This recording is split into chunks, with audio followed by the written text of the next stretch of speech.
ಈ ದಿನ 6ನೇ ತರಗತಿಯ ಭೂಗೋಳದ ಮೊದಲ ಪಾಠ ಏಷ್ಯಾ ಖಂಡ. ಖಂಡಗಳ ಪರಿಚಯವನ್ನ ನಾವು ಭೂಪಟ ಓದುವುದನ್ನ ಹಾಗೆ ಗೋಳವನ್ನು ಓದುವುದನ್ನ ತರಗತಿಯ ಮಕ್ಕಳಿಗೆ ವೈಯಕ್ತಿಕವಾದಂತಹ ಚಟುವಟಿಕೆಯ ಮೂಲಕ ಕಲಿಸುತ್ತಿದ್ದೇವೆ. 6ನೇ ತರಗತಿಯ ಏಷ್ಯಾ ಖಂಡ ಪಾಠಕ್ಕೆ ಚಟುವಟಿಕೆ. ನನ್ನ ಹೆಸರು ರೋಹಿಣಿ. ನಾನು 6ನೇ ತರಗತಿ ಓದುತ್ತಿದ್ದೇನೆ. ಈ ದಿನ ನಾವು ಖಂಡಗಳ ಪರಿಚಯವನ್ನು ಮಾಡಿಕೊಳ್ಳೋಣ. ಇದರಲ್ಲಿ ಒಟ್ಟು 7 ಖಂಡಗಳಿವೆ. 7 ಖಂಡಗಳು: ಏಷ್ಯಾ ಖಂಡ, ಆಫ್ರಿಕಾ ಖಂಡ, ಉತ್ತರ ಅಮೇರಿಕಾ ಖಂಡ, ದಕ್ಷಿಣ ಅಮೇರಿಕಾ ಖಂಡ, ಯುರೋಪ್ ಖಂಡ, ಆಸ್ಟ್ರೇಲಿಯಾ ಖಂಡ, ಅಂಟಾರ್ಕಟಿಕ್ ಖಂಡ. ಇದನ್ನು ನಾವು ಭೂಪಟದಲ್ಲಿ ನೋಡೋಣ. ಏಷ್ಯಾ ಖಂಡ, ಯುರೋಪ್ ಖಂಡ, ಆಸ್ಟ್ರೇಲಿಯಾ ಖಂಡ, ಆಸ್ಟ್ರೇಲಿಯಾ ಖಂಡ, ಉತ್ತರ ಅಮೇರಿಕಾ ಖಂಡ, ದಕ್ಷಿಣ ಅಮೇರಿಕಾ ಖಂಡ, ಅಂಟಾರ್ಕಟಿಕ್ ಖಂಡ. ಇದನ್ನು ನಾವು ಭೂಗೋಳದಲ್ಲಿ ನೋಡೋಣ. ಏಷ್ಯಾ ಖಂಡ, ಯುರೋಪ್ ಖಂಡ, ಆಫ್ರಿಕಾ ಖಂಡ,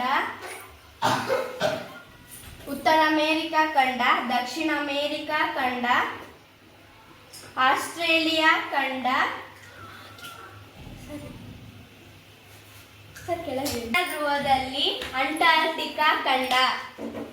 ಇದನ್ನು ನಾವು ಸ್ಲೈಡ್ ಅಲ್ಲಿ ನೋಡೋಣ. ಏಷ್ಯಾ ಖಂಡ, ಯುರೋಪ್ ಖಂಡ, ಆಫ್ರಿಕಾ ಖಂಡ, ಆಸ್ಟ್ರೇಲಿಯಾ ಖಂಡ, ಉತ್ತರ ಅಮೇರಿಕಾ ಖಂಡ, ದಕ್ಷಿಣ ಅಮೇರಿಕಾ ಖಂಡ, ಅಂಟಾರ್ಟಿಕಾ ಖಂಡ. ಭಾರತವು ಏಷ್ಯಾ ಖಂಡದಲ್ಲಿದೆ. ಪದಗಳು.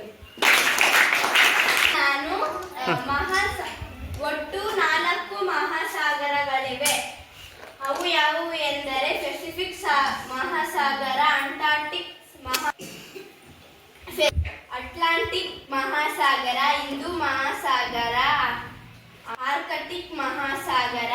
ಇದನ್ನು ನಾವು ಭೂಪಟದಲ್ಲಿ ನೋಡೋಣ. ಪೆಸಿಫಿಕ್ ಮಹಾಸಾಗರ, ಅಂಟಾರ್ಟಿಕ್ ಮಹಾಸಾಗರ, ಹಿಂದೂ ಮಹಾಸಾಗರ, ಆರ್ಕಟಿಕ್ ಮಹಾಸಾಗರ ನೋಡೋಣ. ಪೆಸಿಫಿಕ್ ಮಹಾಸಾಗರ, ಅಟ್ಲಾಂಟಿಕ್ ಮಹಾಸಾಗರ, ಹಿಂದೂ ಮಹಾಸಾಗರ, ಆರ್ಕಟಿಕ್ ಮಹಾಸಾಗರ.